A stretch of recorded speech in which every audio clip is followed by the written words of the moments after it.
Happy 2026. I'm super excited for this year. I hope you feel the same. We're recording the 1st of January, and I'm here with good friend Kevin Bumgardner, and we talk about productivity, habits, and other things regularly. So I thought, hey, we should just get together and talk about our goals and our vision for the next year and any frameworks that we found helpful. And I hope that will be beneficial to anyone out there who already made resolutions, still needs to edit, tweak them. It's never too late to start getting after some good goals. So yeah, thank you, KB, for being here. And thanks for having me. Yeah, tell me just a little bit about what stage of life you're in and what you're doing. Yeah, right now I'm just a young professional, working a job and getting married this year. And Exciting. looking forward to being able to grow. Obviously, there's room for anyone to grow. But I think I'm in a stage where there's a lot of places that I realize I would love to go from, where I am to another point. And so it's very relevant to the conversation we're having today. One of my favorite questions that I found when I started thinking about viewing the last year, 2025, and thinking about the next year, it came from Chris Williamson. He's the podcaster for Modern Wisdom. He had a review template. And one of those questions, it was, what would have to happen by the end of the next year, so the end of 2026, to look back on that year and consider it a success? And I was like, wow, that is a really good question because it really causes you to define what success is. For me, I'll say what I say and then maybe you can give what you're thinking. For 2026 to be successful, I will have had to grow in a way like measurably or like meaningfully in my relationship with God. It's like all my other goals, I have a whole list of goals. And if that didn't happen, it doesn't matter if I got all the other ones right. It's like the year wouldn't, I don't think you could count it, or at least I couldn't count it as successful. So that's first and foremost. And then two, I have a lot of big aspirational goals. Running a 10K in under 40 minutes, other workout goals, other financial goals. And it's like, well, if I miss one of those, if I break a leg or something, would that stop me from having a successful year? I'm like, I don't think that would be true. But there's certain habits that in past years I've, done well for a season and then just completely fallen off and then got back eventually. But it's like, if I could avoid that and just be consistent. So I put down, if I consistently, like 90% of the days performed my foundational habits, getting up before 6 a.m., other like devotional, and then also just like basic, some type of physical training to each day. Because I'm right now, the first half, I'm going to be doing more running, and then later I'm going to do more calisthenic goals. But so that's how I defined success in 2026. And I thought that was just a really helpful question to consider. That is one of the things that will define success for me this year is, and this is heavily influenced by last year, one of the things that this year will look like, I think starting with spiritual is really key. So what you brought up with that foundational emphasis on knowing God and knowing Him well, that is entirely true, that your spiritual focus is it's going to define your year, whether it's a focus or a lack of a focus. And I definitely want to start by just aiming for a year that is focused on God. And life isn't just spiritual and then other things. There's everything you do, you can do for God's glory. And that's how God's designed it. And so we can even build all our other goals and everything else that we choose to aim for this year on a foundation of wanting to glorify God through that. And so for me, success this year will look like pursuing a certain level of quality in everything that I do. And I think we'll get into this a little more later. But if I can have a high quality aim and pursuit in each area that I push for, I want to be able to come out of this year looking back and saying, like, this was the best year I've ever had, not because not because I had more free time or because I got richer or anything like that, but because what I did was higher quality than it has been. And that's in like all areas of life, or specifically focused in a few? There'll be a couple different areas that I'm going to focus on. Very cool. When you were kind of reviewing and planning, what was one question that you thought was really helpful? I think, what did last year look like? So not just moving on to, okay, let's do this again, before looking back at what did I aim for last year and where did I get with that? So I went back and reviewed what my goals were last year, and what was helpful what I wanted to roll over into this next year and keep doing. Maybe if there's anything that really turned out, it wasn't really the right way to be going about it. So just being able to reflect is probably a really good aim before you jump into pursuing something new. Right. So what are some of those things that you rolled over into the next year? Well, one thing last year that I really wanted to emphasize was just a continual emphasis on physical activity. And I kind of brought the bar down in one sense that I wasn't as worried about how long I was working out. The goal was just let's be consistent. Let's get to the gym, or let's do some physical activity most days. And that's just kind of where the bar was. And so looking back, there were definitely some weeks with finals, with a lot of work where I, hit the gym only a couple of times. But I would say consistency for the year is very good, looking at the overall. And I really love what I was able to hit there, because instead of aiming for something unrealistic or something that was like a specific time that just won't always be possible, I just looked for a pattern, and that proved to be very helpful for me. And even the weeks where I wasn't able to do as much physical activity I wanted to. And so I'd love to bring that in the new year and to maybe workshop those weeks where I didn't do a lot of physical activity and look at what I could change to still be able to keep that pattern consistent. I think a lot of people with resolutions, there's a whole group that are resolution haters in a way. They're like, just start it at any time. And I think it is helpful because you have the holidays so grouped together at the end of the year. It's just a natural point to reflect and then set goals. But problem that happens a lot of times is you're like, I'm going to do this goal, this habit. But then as soon as you fail, you're like, oh, there goes my resolution. That's unfortunate. Something I read in Atomic Habits, which if to the listener, if you've never read Atomic Habits, that is the one book I would say read as soon as you can. It is the... You wrote this book? No. By James Clear. It is the foundational book on habits and how to really build them to last. And one of his things that he says is never miss 2 days in a row. It's like, it's okay if you miss a day. If, crazy things happen, sometimes you miss a day, but that means the very next day, you have to do it. Never miss 2 in a row. 1 day is maybe just a fluke, but 2 days is the start of a habit. So that shooting for consistency, I think allowing for some wiggle room in your habits is really good. I love that principle, because think about someone who operates on, okay, I need to work out every day. You'd be crazy to set that because everyone needs rest. But if you set that, okay, you fail in like the second week of January, now your goal is ruined. That goal is not going to work anymore because that day is gone. So that person maybe worked out like 10% of the year or less, whereas someone who had that rule, even if they only worked out every other day, they'd still be working out 50% of the year. So you get some consistency, and 50% was better than that original, I'm going to do this, but then I can't do this, and you fall off. Yeah. Another little framework or the question that I started actually last year was a word for the year. Like, name your year, something that's meaningful that you can just put on the wall and be like, this is the year of blank. And 2025, it was the year of routines, and because I'm like, I need to figure out how to implement more routines into my life. The last 3 months were really good. Like I kind of started and then school and things fell apart, but then the last 3 months I really pulled some things together, and I feel like I've improved a lot of routines. So that this next year, my word is commitment. And some people kind of have a main word and then two sub words, and so a second word would be action.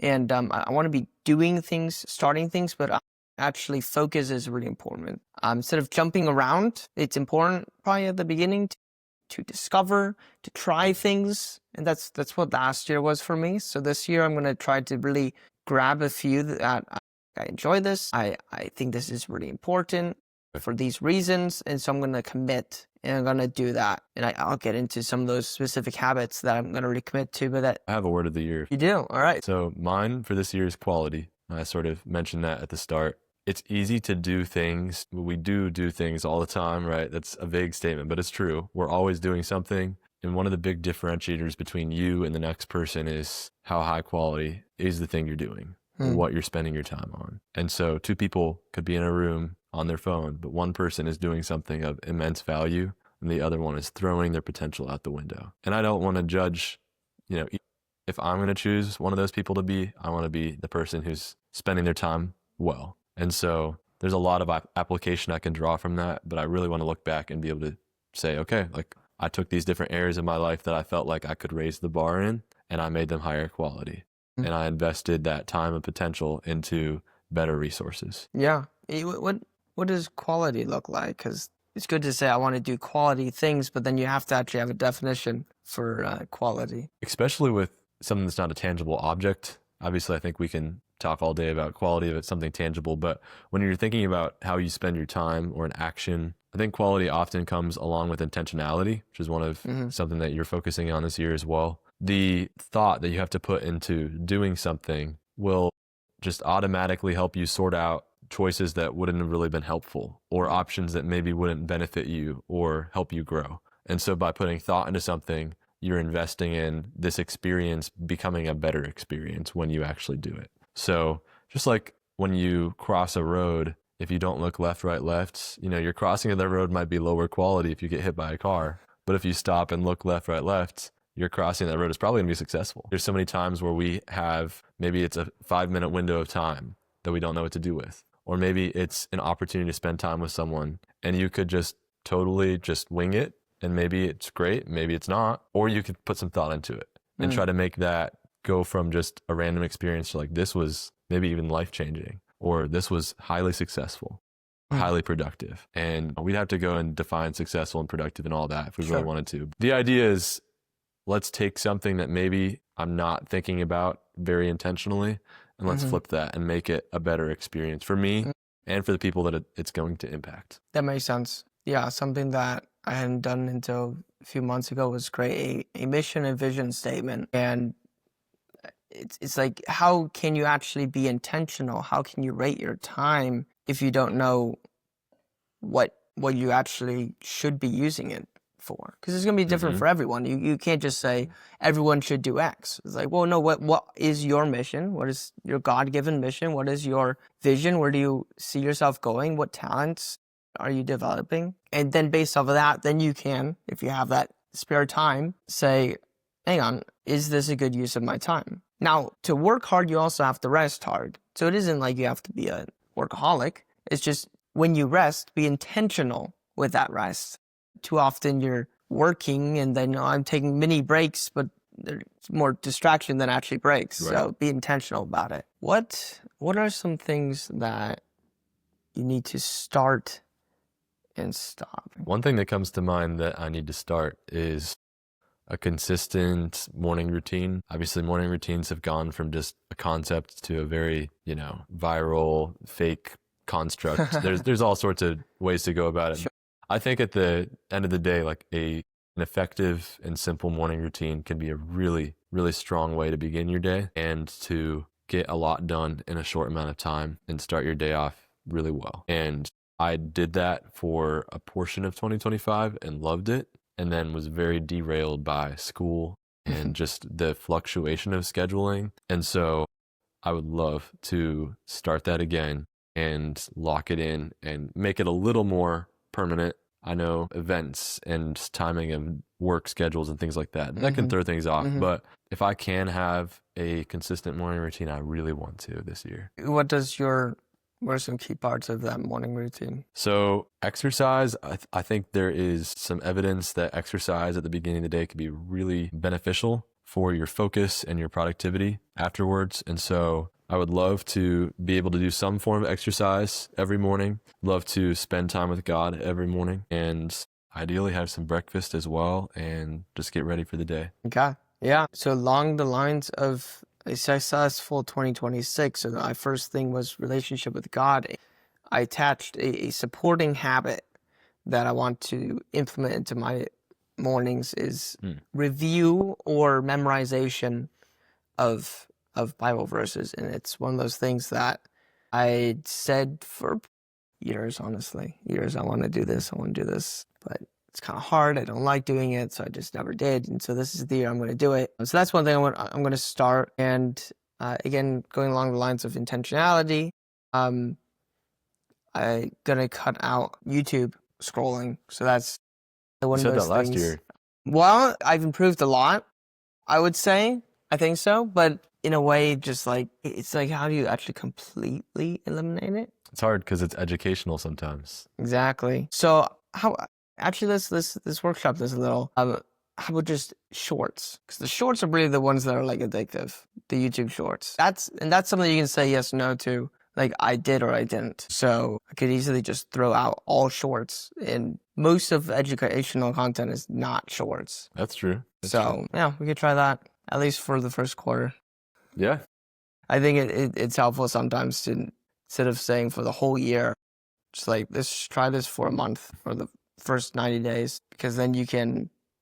Instead of if you like it, then you're like, I like it, I'm going to keep doing it. But if it's for the whole year, then the weekend you're like, nah. Okay, so split it into Yeah, but I quarters. should just quit now because this is dumb. So yeah, first quarter, no YouTube shorts. Yeah. You know, my pet peeve is short form content. So I would just say like lifetime, you know, like just Just the whole, get rid of the it. rest of your life. You're never gonna Problem find what you're is- looking for on shorts. So this doesn't count when I'm posting shorts because I'm a social media manager for a company. Entirely different thing. Yeah. Yeah, so I can post them, I just can't, watch them. So yeah, that's otherwise all the social medias would be gone at this point. So, but I can't do that, unfortunately. And that's okay. I think that'll be part of the push and pull of being a content creator is producing content, but obviously not. To produce content, you can't always be absorbing it. So True. that actually makes me think of something Yeah. else that I want to do this year more. Instead of focusing on being a consumer, I want to look more into what it would look like to be a creator. And what I just mentioned about your own habits as a content creator, there's a push and pull there. Like there's these platforms that are so enjoyable to use and to absorb, but there's so much value to investing in putting out your own content. And you could apply this, you could take it even out of the social media world and just apply it to reality. Are you just sort of a passive person hanging out with random groups, or are you actually investing in people or investing in hobbies or skill sets? And this is something I really want to be definitive in my year as well, that I'm not just consuming. Even if it's decent content, I think there is a huge window of opportunity that most people are just totally missing because they don't have time to create. They don't have time to cultivate a new skill set or write a song or make art. And there's so much talent that's just, we'll never see what could have been possible because it's not going to happen. And I would love to, in my own life, turn that a little bit and say, what can happen? Yeah. It's the whole idea of, are you living your life or you're watching other people live their life? And there's so many cool Instagram people you can watch, and they're doing these really cool things. Like I love travel videography. Wow, they're going to all these cool places, and then also FPV drones. It's like, well, I mean, you could also do that if you weren't watching them. Sometimes inspiration, but it's like that only goes so far. Something that my coach said is that action creates insight more than insight creates action. And So you're telling me I have to get up off the couch to like make things happen? if you look, and again, that's the whole vision statement, actually look at what you want your life to look like, and then draw from that, what are the things I have to do daily to become that person? Yeah, probably. Most likely, if your vision is anything like mine, you're definitely gonna have to get off the couch. Yeah, ironically, we're on the couch, but Right, that was part of the joke. That's funny. Another helpful tool can be to have multiple versions of that goal. So maybe it would be like setting a minimum and a maximum of what you want to be doing. And if you can just fall in that range, it's very dynamic because that can fit a lot more contexts. An example of this was with the morning routine that I planned and loved and would love to pick back up. I had a morning routine that if I needed a lot of extra time for working on schoolwork or projects, this morning routine was really compact. And it had the same elements for consistency, but it was smaller versions of them. And it can kind of combine some different things. So like while I'm working out physically, I can listen to something audibly, and that helps maximize my time. And so if I had a really busy day ahead of me, that minimum routine would really help me just hit those behaviors and really enjoy that morning routine still. But I could still, on the slower mornings when I have more time, stretch it out and have a bit of a nicer routine there. And that way I'm still having a good morning routine and they're mirrored, but that gave me flexibility. And I really enjoyed having that wiggle room there. Yeah. have a MVP is a business term, minimum viable product. But you can do that for a habit. What is the minimum? What is the smallest thing? That the 2-minute version of this habit. I think it's also a concept in Atomic Habits. Is what is the 2-minute version? I'm wanting to run every day until I hit this one goal, and the minimum might be put my shoes on and go touch the stop sign and come back. If it's a really busy day, that might be everything I can do, but it keeps the consistency, the habit going, and that's really what's important, is the consistency. Here's another question that I thought was really interesting. What would I do this year if I wanted to make my 85-year-old self miserable? That's really specific. This can't be your 86-year-old self. You know, somebody really, really old. I'm sorry if you're 86 and you're listening to this. Like, not my Being target old market. isn't bad. No, but what would you do this year to make yourself miserable in the future? Wow. I think I would waste it. I would just throw away all my time and use it on things that aren't really going to help me at all, and spend a lot of time by myself and not with other people. It kind of pops into my mind as, What does wasting time look like? doing things that you didn't have to do. And that's so different for each person. True. Yeah. But if you think But about, you know what those things are.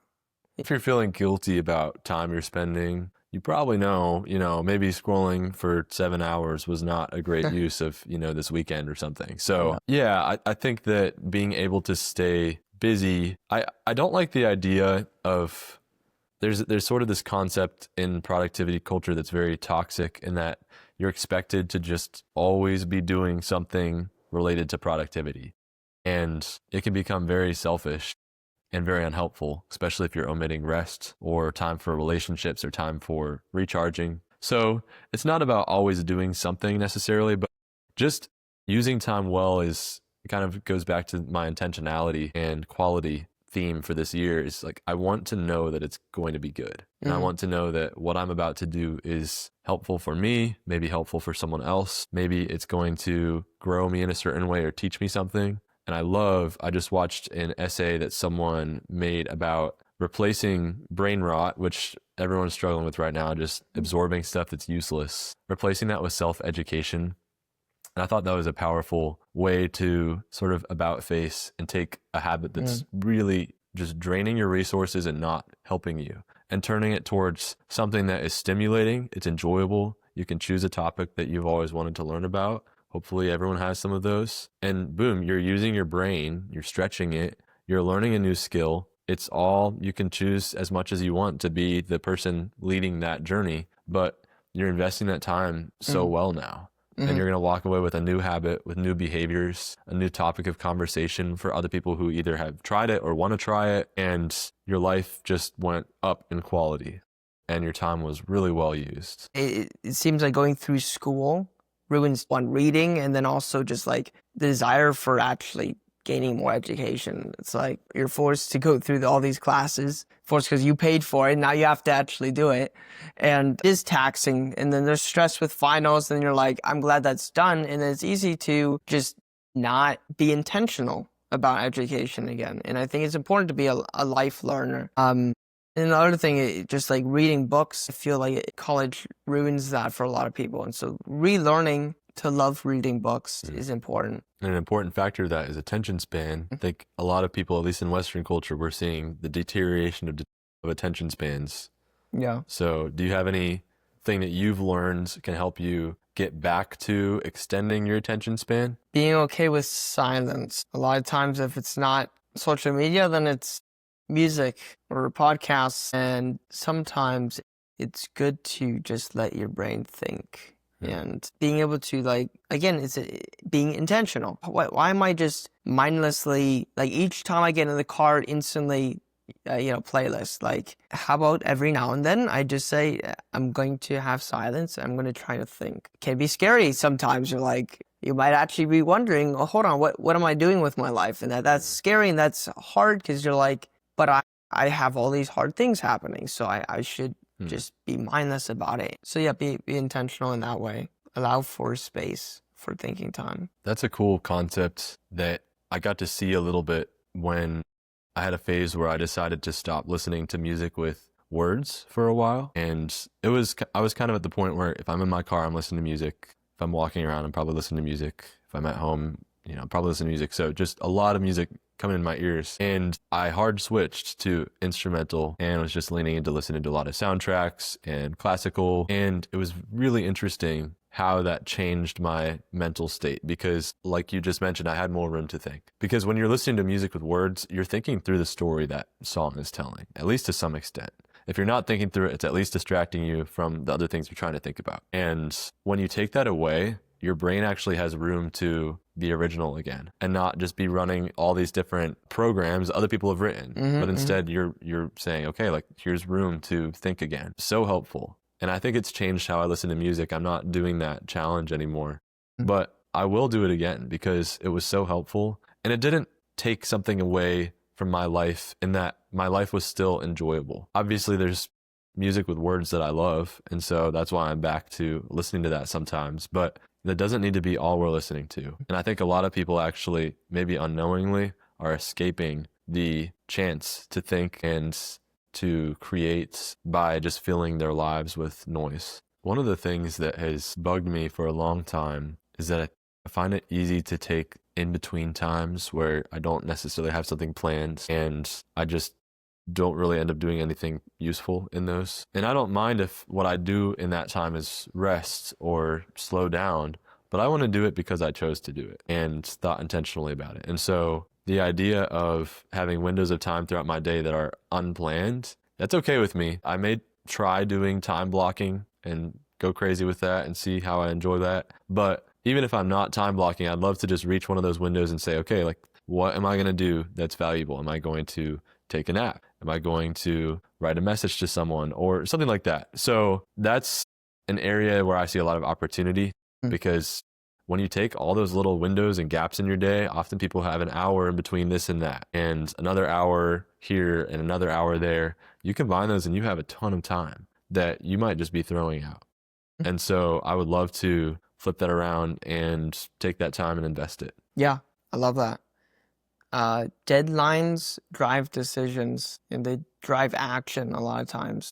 Another saying is work fills the time allotted for it. So if you just have an open-ended day and you're like, oh, I have to do these things, funny enough, they kind of take all day. But then when you have a really busy season, it's amazing how some tasks just get done and you actually enter a flow and you're like, boom, that's all I can do. I have to hop on a flight or whatever it is and things shrink down and get done quicker. And for me, I have a fluid work situation. I don't punch a clock or anything. So I'm always having to set artificial deadlines in a way if there is no actual deadline. Some goals that I have is to travel a little more. Sometimes I get stuck at home and I think it'd be fun to travel out of state a few times. I put down 4 times, at least 4 times this year, whether that's visiting friends or going to a cavern or a cave or something nature-wise that would be fun. And those can motivate some other work. I have to make space in my calendar for this now. I need to hit certain goals or whatever it is, get ahead on work so that I can go do this cool thing. That's a deadline, a fun goal that's going to drive a lot of other habits that I'm going to do. Sounds like a powerful tool, being able to take something that's vague and not very clearly defined and saying, here we go, here are the borders, here's what needs to happen in this amount of time. Tony Robbins, productivity guy, is like really big. And so the guy before him, he's an old guy, he's dead now, from what I can tell, Christian. Jim Rohn, he has a really good workshop that I've actually taken and put into a template. And what he's saying is write out 100 things that you want to do in your life. What do you want to have? What do you want to do? He had a whole bunch of things, and you need to write them all out. And first you're like 100. That's a lot. But once you get like the first 10 or 20, then you start really start thinking like, what do I want to do? What do I want to have? What, etc. And then there's a whole workflow that's really, really helpful. You rate them like, is it a year goal? Is this a 3-year, 5 or 10-year goal? And then how many is that? You can kind of tell what kind of person you are based on how many you have in each category, etc. But one thing that he mentioned in the middle of that workshop was make sure that when you complete one of these, that you celebrate. Even if it's a small one or something, make sure you celebrate proportional to how big that goal was. Because your brain is the reward optimization machine. And it's funny how when we do something good, a lot of times we don't really celebrate or reward ourselves. And so why would we actually do that more? So anyway, that's a little something. I think something that's key in that infrastructure is focusing on your response to something. So responses, I think we often tend to focus on whatever comes before the response, the action or the procedure. But how you respond to something can totally change your approach to it when maybe a similar situation arises again. And it's the whole idea of, if you make a mistake, do you own up to it and say, I'm going to learn from this and I'm going to acknowledge I made a mistake. Yes, I don't want to make it again. I'm going to figure out how to get there. One mistake can be a catalyst for growth. Whereas same person or another person can make the same mistake and just despair over it. And the difference there is the response. It wasn't the initial action. And so when it comes to setting goals for your life or setting ambitious guidelines for how you want to live your year, if we can respond in intentional ways, I think that will influence and drive how we do it next time and improve what we do. And I know this sounds vague, but I was just looking at someone's idea that had to do with celebration and celebrating just trying something. And so they decided to record whenever they tried something new because they kind of had a fear of failure. And so they would record it, and it didn't matter how far they got. If they just tried, they would put it in this and they would celebrate it. And they would say, here's what I tried. Here's how it went. Here's maybe what I need to do better next time. But it was such an intentional framework to turn even something that most people don't celebrate. If you just try, that's to the participation award, right? No one really feels great about getting that. But what if you should feel great for participating? So kind of like a mental hack that I think will encourage us to step out and try new things or different behaviors in a way that we might be afraid to do. Yeah, I think a lot of times I've not done something and not started because I'm like, it's not big enough. It's not worth trying unless if there's a really big payoff, and maybe just start some things and then celebrate those small wins, because that'll get the ball rolling. Yeah. Something that I've been thinking about is forcing functions. How can you use forcing functions to start? A lot of times we have that moment of clarity, of that moment of motivation and urge to just go and actually change life. And that usually happens because we've, after a 7-hour scroll, session, you're like, shoot, I am never going to do this again or whatever. So you have this motivation, but I read a book, Willpower Doesn't Work. Yeah, it's a really good book on the subject, and also the importance of environment. And there's some other books also that really pinpoint that willpower alone, discipline, is going to fail you. You can't rely on that. And so you're like, well, what else is there? And so there's forcing functions. In that moment of clarity, you can do some things that when you don't have it, if you run out of the discipline, if you don't feel like doing it, well, you have this thing that you already put into motion that forces you to keep going. And this can look in a lot of different ways. It can be monetary. You already bought the tickets for the race. So now you won't sunk cost fallacy. You're actually using it for good. You're like, I've already spent the money. I might as well keep training, even though I don't feel like it. Well, I'm going to end up, I'm going to do it because I already spent the money. Could be, you tell a friend like, hey, if I don't do this habit, then I have to pay you $200 or whatever it is. I don't hit this goal. It'll rack up. And then you're like, shoot, now you have the motivation to keep going. There's various different creative ways that you can introduce a forcing function. One really good one is putting it on social media. Say, I'm going to do this. And you say it publicly.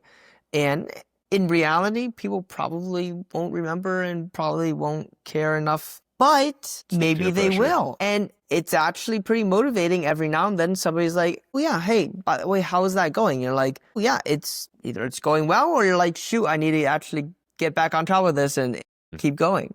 So there's a lot of different ways that just the whole idea that while you have that moment of clarity, that might be right now, like, okay, I need to be doing this thing. How can you put things in motion that will force you to keep going when you don't have the motivation to? I like that. And I think it's a simple way, like if you don't want to start with offering money to someone or something like that, capturing it by writing it down or telling someone builds some instant accountability, because if you didn't tell anyone and you didn't write it down, you could just forget about it or just ignore it and walk away and no one would ever know. But we have this sense of we don't want to fail other people. And that's where the peer pressure, social media can come in. Or maybe we don't want to fail ourselves. And so by writing something down, you're going to see that and be like, oh man, I need to be doing this because I remember that I recorded this. And our memory isn't great, but the more cues we can put out to try to reach this goal, I think the more likely you are to actually hit that. A lot of times it's the first week or first 10 days that, like, if you can do that, your chance of continuing this habit, it dramatically increases. So have a friend who maybe has the same goal or just agrees to do this. It just text them a number. All these various apps have incorporated the whole streak idea, maintaining your streak. You want to keep this streak, Duolingo and all these other apps. It's crazy how motivating that can be. And so just each number, you text the next number. So 1 and then 2 and then 3. And so you're building this streak, and maybe you only do that for the first week or something, but that gets you that first week down. Maybe you keep going, and then maybe you miss a day. Well, then you have to text a 0. Really don't want to do that. So you're like, shoot, I'm going to make sure I do that. You keep going. So I found that helpful. Cool. Another thing you can do, if you have a friend that you know is disciplined, gets up at whatever time it is, say 6 o'clock, you can ask him, hey, I want to do this. Can I call you for literally just 30 seconds and be like, hey, you up? Yes, I'm up. All right, have a great day. Click. Boom. That's the first time I strung a week of getting up before 6 o'clock was doing that with a friend. And so now that the goal is I'm going to do that for a whole year this year. So yeah. Nice. Cool. Any other things that were helpful? Any other goals? I think something that I'm interested to explore further this year is the juxtaposition of the need to be using digital resources for work and for education and organization. I mean, there is so much that really needs to be digital right now, but I want to balance that with a strong desire to get back to the analog things that aren't on the screen, because I think this is going to be a trend we see this year, and hopefully something that just keeps growing, a desire to escape from the digital escapism that's really rampant right now. And filling every moment with a screen, it's not helpful. I think everyone knows that, but I would love to see what can I replace that with. And that's something I've explored for years to an extent, but I'd love to keep going and look into what can I do with a little amount of time, because often it really feels like there's nothing better to do than to look at my phone. Yeah, because you see what everybody else is doing. Like, well, look at that. They just did this. They just did that. And you want to stay caught up or whatever, but it ends up you just not doing those things, not getting a friend to go on a hike or whatever it might be, or just going to coffee or whatever. And it seems so little. Like, I had coffee with a friend, and then you go to Instagram and like, wow, they just, hiked a mountain in the Swiss Alps or whatever it is, or you have all this time of year, a lot of collages of group photos and everything. It was like, well, that only happened because they were doing things. They were getting friends together and having coffee and things, etc. That's the only way it actually works. Instagram and all these social medias just put it all together. So don't feel bad. Go do things. Yeah. Just I go think do it's things. as simple as that. It's like, let's just start. Let's start doing something different. Start doing things, yeah. And I think, not that life is just this big scale, but when your scale is tipped like this and just being on a screen all the time is just all your time is right here on this side, you're missing out on so much. And there's a whole world around us that it's stunning. It's full of opportunities, experiences, and relationships. And think about the countless things that you've missed by just doing something random on a screen instead of going and finding those things. And I just don't want to, I think there's already been plenty of years in my life where that was something that unfortunately took up a lot of my year. It's just sort of doing random things, really have much long-term or even short-term benefit. Just moving through life and not thinking where am I going? Yeah. I feel that. And finally actually writing down, what do I think God wants me to be doing? How do I get better at that? What do I want my life to look like? How do I start working on those? What are some projects, some goals? And then not ending there, you have to break it down to what are some daily actions that I can start doing tomorrow. I love that you bring up writing down. Yeah. It's like, there's just something about writing something. Yep. Suddenly it's on paper, it's solidified, it's official. Yep. And if you can write it somewhere, you'll find it again. That's even better. This is true. Some organization is good. I have so many notebooks that I wrote something down in, and I'll probably see it again in 10 years. But I think there's something powerful in saying, I want to turn the rudder of whatever this aspect of my life is that I don't like, and I want to change. Even if, a ship turns slowly, but it's never going to turn at all if you don't take the rudder and say, we're going to go in a different direction now. Yep. And so one thing that I want 2026 to really be for me is an exploration of how do I take those opportunities for being on a screen or just not really having a plan and instead look for ways to microdose intentionality and find, okay, I only have 3 minutes here. What if I just stopped and breathed and think, instead of pulling out my phone and checking my texts? And often nothing productive will happen. You'll check the same things you checked 5 minutes ago. But we have these habits of just like, okay, this is what I need to do. Yeah, it's very bad for us. Social media, they spend millions of dollars engineering how can we keep people on the app. And so turn those notifications off. All of them. Go to, settings, notifications, slide that slider off, especially for the social media. I can't believe people even have those on. It's life-changing, actually. It really is. When you silence those, and you can go in and say notify for contacts, so text messages and phone calls. You can do it for just your starred people or like all your contacts, but your social media apps, turn those notifications off. And it's crazy. If you look in the notifications on, I think Instagram, I saw, they'll notify you about someone you don't follow, that they posted or that they commented on someone else's post. I could care less, right? Yeah. But they're just trying to keep you chained to their thing. That's how they make their money. program. It's ads. And it's not about your success or helping you. It's entirely about consuming you. Yeah. And I think we, as people living in a very consumeristic culture, often don't realize that we're more often consumed by these companies. We're not just their consumers. And so we feel like we're in control. It's the idea of going to a store and buying a luxury item. You feel, I'm in control. I'm getting this expensive, nice thing for myself. And it's not wrong, but that brand is the one that's winning. It's not you, unless you really needed it. And then that's okay. If you really need it, you thought about it, you want it, okay. But there's a lot of people who can't even afford those things. They feel like they're in control, but they're the ones being consumed. And it's a system that's rigged, and we're falling for it every day. Whether that's just being obsessed with the social media or a mobile phone game that like Candy Crush Saga, nothing happens. Okay, you could play all 5,000 levels. Nothing's happening. You're just swiping candy. But there's people who've spent a lot of their lives playing that game. And I want to think about, what is that for me? Where do I kind of have a blind spot and need to really reassess, is this even doing anything? Yeah. I think the best way to make sure a habit or a goal is accomplished is having a really strong why behind it. Without that, you will have that bad day. You will have that time where you're like, I just don't feel it. And if you don't have a why you're doing this, then you'll be like, why am I doing this? And you just won't do it.